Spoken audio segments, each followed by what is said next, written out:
All right, hey everybody, I'm Millard-Martin, and I'm going to talk to you about using metabarcoding on complex shallow water seascapes. I'm going to orient you to the landscape that I'm working in, some of the ecological questions that we have, and then talk about how we might use eDNA to answer some of these questions. So I'm working on the central coast of British Columbia, so these are the traditional territories of the Heiltsuk and Owikano First Nations. And so the landscape you can see here, well in the back is what Matt was just talking about, the fjord lands reaching into the coast mountains.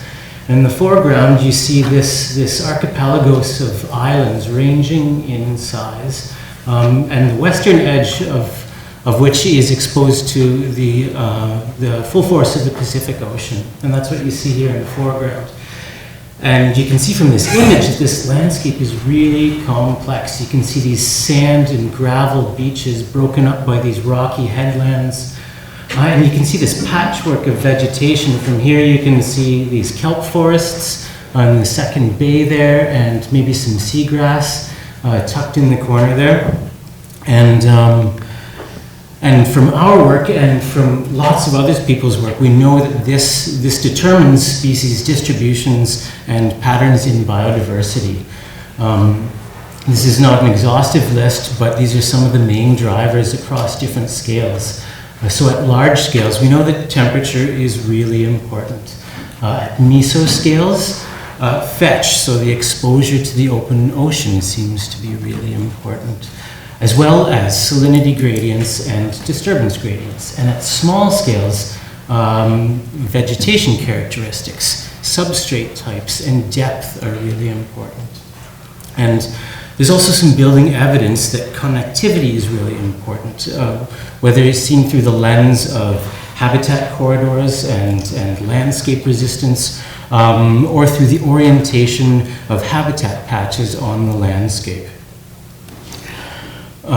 So, could we use eDNA to expand on our knowledge of fish distributions across these shallow water seascapes?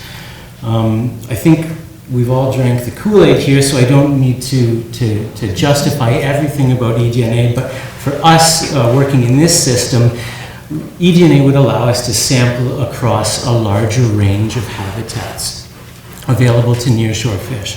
So most of what I presented there was based on data sets built from beach seining, because this is the best available shallow water marine fish biodiversity data that we have. The problem with eDNA, as we all know, that eDNA homogenizes across the seascape. So we pose a question here: at what spatial scale can we infer species distributions and patterns in biodiversity? And we suspect that eDNA can detect real differences in community composition at larger spatial scales, but might fail to detect differences at some smaller spatial scale. So to answer this question, we paired eDNA metabarcoding samples with beach seining at 18 sites over 3 years. So sites varied across different habitat gradients of vegetation, substrate type, and exposure, and varied in their proximity to one another. So ranging from about 400 meters to 50 kilometers from one another. The eDNA was collected at each site. There's 3 seawater samples taken, and we used MyFish primers to amplify it. And for the analysis, we'll look at dissimilarity using PCOA plots, and we compared models of dissimilarity where we used distance as a predictor, so over water distance as the fish would swim, and then we also included habitats that vary in their scale of patchiness on the seascape. And just jumping right into it, here's PCOA for eDNA on the top and beach seining on the bottom. So the larger points are temporal replicates connecting a mean value and vectors there, and single points are just where sometimes temporal replicates failed in the lab or just weren't taken for logistic reasons.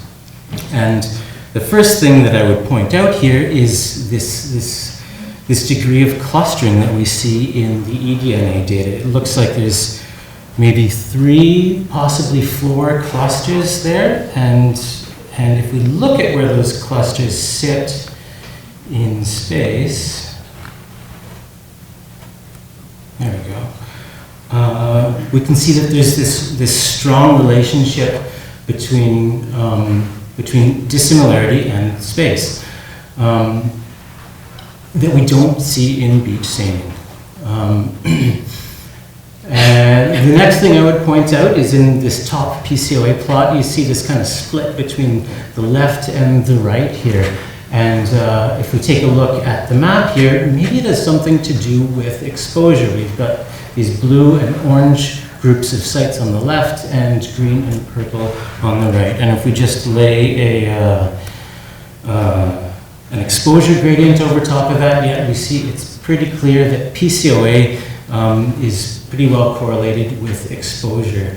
And maybe we see it as well with beach seining, but maybe on the second PCOA axis. And the last thing I would draw your attention to here is the size of these groups. So in eDNA, we see that these spatial clusters are really quite tight. But with beach seining, they're not clusters, they're groups that span really large areas. So if we look at, you can see the one highlighted there, yeah, the orange one, comes from this tiny little space here. And so all the sites are, less than 4 kilometers away from each other, but we're seeing differences as big as we measured across the entire region. So what could cause something like that? So if we overlay vegetation on that, we see that, oh yeah, look, there's this strong vegetation gradient across the first PCOA axis in beach seining. So this leads us to suspect that eDNA is missing habitat variation at these small spatial scales. So to test this, we compared separate models of dissimilarity for beach seining and eDNA surveys. And in these models, we included pairwise distance here, and then these habitat differences, so the 2 habitat types I was talking about. And the key thing is that they vary at different scales on the landscape.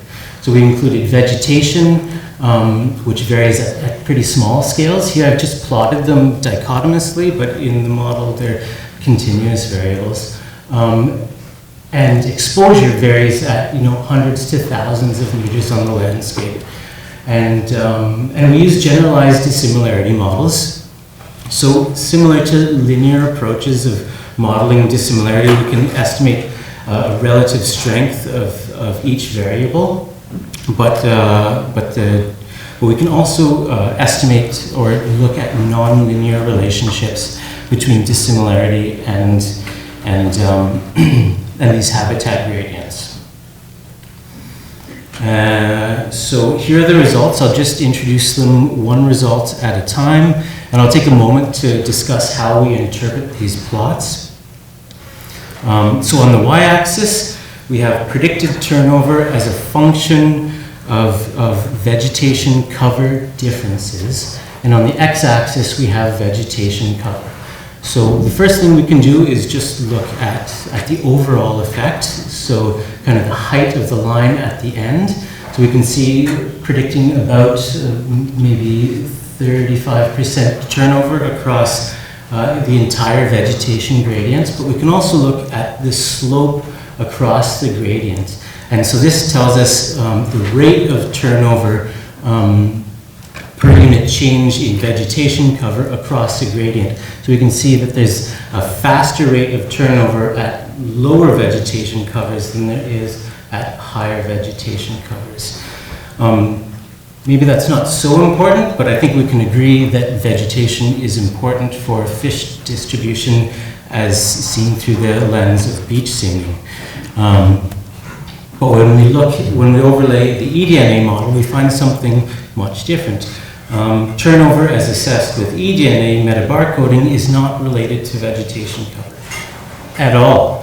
And so this suggests that because of eDNA homogenization, eDNA can't detect changes in species composition at these really small scales.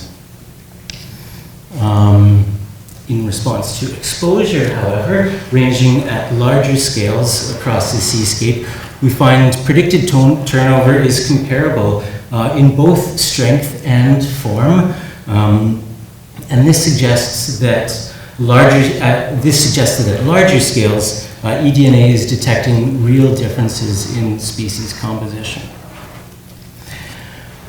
And with distance as a predictor. So we can more or less interpret this as a distance decay curve while we hold all the other environmental variables constant. With beach seining, we see this gentle slope with large error bands and a really low deviance explained. So this suggests that there's really little spatial structuring of species composition across the region that can't be explained by vegetation or exposure. However, with eDNA, we find this really strong effect of distance still. So the curve here is quite steep initially, flattening out around 17 kilometers. Probably don't want to put too much faith in that number, considering the number of samples we have, but nevertheless, at nearby sites, so say around 5,000 meters, we find that predicted turnover is around 10%, something like that, but it increases quite rapidly. So this tells us that because of eDNA homogenization, we're having a really tough time telling the difference between nearby sites, but we are picking up on some regional patterns in dissimilarity. So what could be causing this large-scale spatial turnover, and how can we model it? Well, I guess that's the next big question. So in summary, eDNA did not detect differences at small spatial scales. In particular, it wasn't able to tell the difference between really important habitat for fishes at these small scales. So this has some conservation consequences when we're thinking about using eDNA to understand the effects of, say, seagrass beds or kelp forests. We might not be able to do it. We might have to be using traditional methods, scuba surveys, beach seining, to estimate these effects. However, at larger scales, eDNA was able to differentiate subregions that weren't distinguishable by beach seining. So this suggests that at larger scales, processes are at play and inferences must be made at these larger scales when using eDNA in these complex marine systems. So we likely need to think about habitat variation at some larger scale. How do we make inferences here? I think that needs some work yet. Perhaps we spatially aggregate habitat variation, maybe even eDNA samples themselves. Maybe there's some statistical approaches that allow us to, that allow for nearby sites to be correlated to one another. I'm not sure. I'd love to hear your thoughts. Thanks so much.